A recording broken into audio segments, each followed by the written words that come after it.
The next thing we're going to look at is the component form of a vector, which is basically just a way to represent a vector algebraically instead of geometrically like we've been doing. So whenever we're looking at a vector, we have what's called components of the vector, which are basically just the x and the y if you think about drawing it out geometrically. So if you do have your geometric vector, we've already been talking about the components already. We're just going to represent it a little differently. So if this were our vector v, then we would have our horizontal and our vertical components of our vector. And basically the length of those components is right over here. Okay, so one way that we can represent this is just using these little sort of triangle brackets or braces, I guess maybe. And just listing out the components of the vector inside those little brackets. Another way that you can write out a vector algebraically is in terms of these I and J pieces right here. So if you were to say AI plus BJ, that's the same as just listing A and B inside those triangle brackets. Now, I is what we call the unit vector in the positive x direction, and j is the unit vector in the positive y direction. So by unit vector, I just mean that it has a length of 1, which means it doesn't add any magnitude, it just adds direction.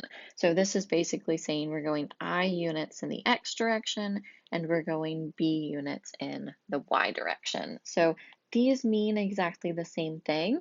It's just a different way of writing it. A lot of times I would say the brackets is a more common notation in math. The I and J is a more common notation in physics, okay? But whichever way you prefer is fine. They're both exactly the same. It doesn't matter how you write them, okay? All right, so let's go ahead and look at our first example here. And we want to find the component form of the vector v that has an initial point at -2, 5 and a terminal point at 3, 7. Okay, so this is giving us basically the tip and the tail of our vector. So we need to sketch out the vector, find our components, and then write it out as an algebraic vector. Okay, so I'm going to start by just sketching this out. So my first point here says is at -2, 5. So -2, 5 is my starting point, and then 3, 7 is my ending point. So our vector is right there. Okay, so this is going to be our vector v.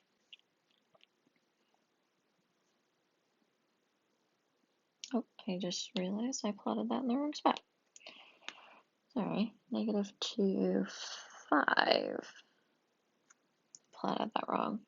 And then 3, 7. There we go. That looks better. Okay. All right, so that's my vector v.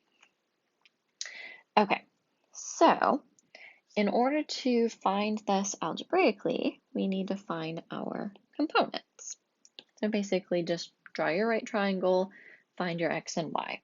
So from -2 to 3, we're going 5 units, right? And from 5 to 7, we're going 2 units up. All right, so our vector,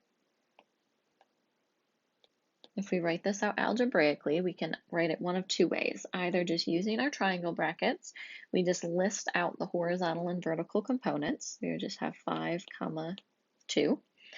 Or if you want to use the I and J, you would say 5i plus 2j. Okay, either way is fine, but that would be our algebraic vector. Okay, so our next example, we're going back to the vectors that we were using in examples 1 and 2, and now we're writing them out in component forms, writing them out algebraically. So basically, we're just going to think about our little right triangles, okay, and just count how many units these vectors are going in each direction, and then just write them out in component form. Okay, so if we're starting with vector u, we are going 1, 2, 3, 4 units right and 2 units down. So in triangle brackets, that would just be 4 comma -2. Right is positive, down is negative. Okay, keep in mind your directions. Or similarly, we could write it as 4i minus 2j. Okay. If we look at vector v here, it's going 1, 2, 3, 4 units down. So it's not going horizontally at all. So our horizontal component is 0, and it's going 4 units down. So our vertical component is -4. Or with i's and j's, that would just be -4j. Okay. Our vector w is going 1, 2, 3, 4, 5 units to the right. So our horizontal component is 5, vertical component is 0, or that would be the same as saying 5i. And then lastly, our vector z is going 1, 2, 3, 4, 5 units right, and 1, 2, 3 units up. So list it out as 5, 3, or 5i plus 3j. All right, so the next thing we're going to look at here is just operations with our vectors in algebraic form. Okay, so just kind of some basics. If we are adding together two vectors, then we just add the components together. So the horizontal component gets added to the horizontal component, the vertical component gets added to the vertical component. Similarly, if you're subtracting, okay, subtract them component-wise. Basically, think of them as like terms. You can only combine like terms. If you're multiplying by a scalar, you're just going to multiply each component by that same scalar. And if you want to find the magnitude of a vector, then same as we were doing with the magnitude of geometric vectors, you just use Pythagorean theorem, okay? So let's go ahead and look at a couple quick examples here. All right, so the magnitude of vector w is what we're looking for first. So here's our vector w, -3i plus j. So we're just going to plug this into Pythagorean's theorem. So the magnitude of w would be the square root of 3 squared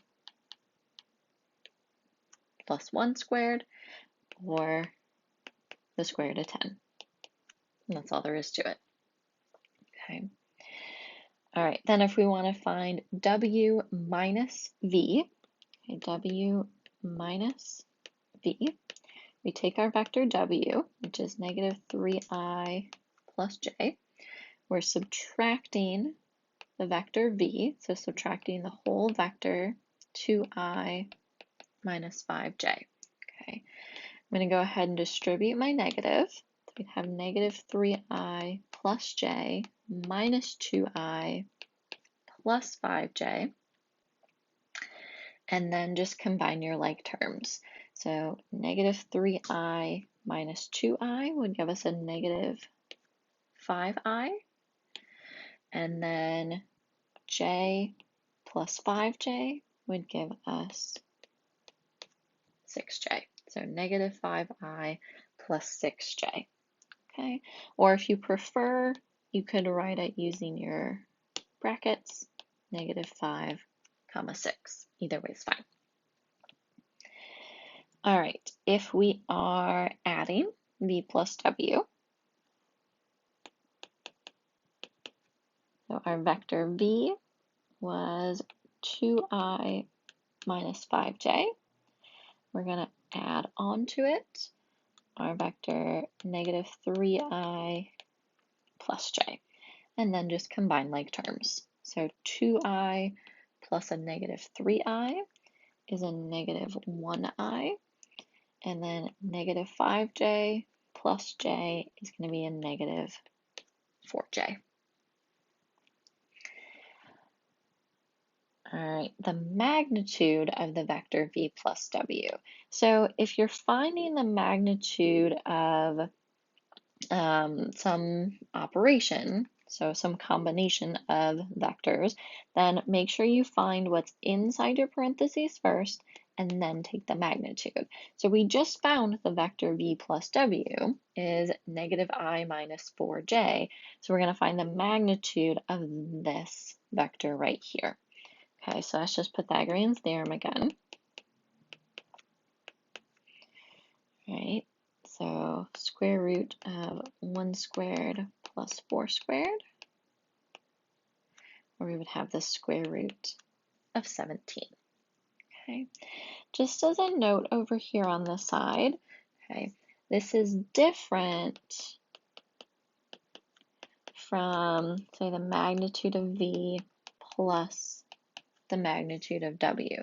So pay attention to how it's written, okay?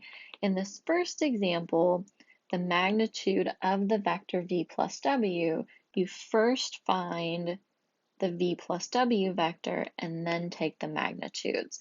Whereas this other case would mean you take the magnitudes of each of your vectors separately and then add together the results. Okay, so just be careful how it's written because depending on that, you're going to get a very different answer.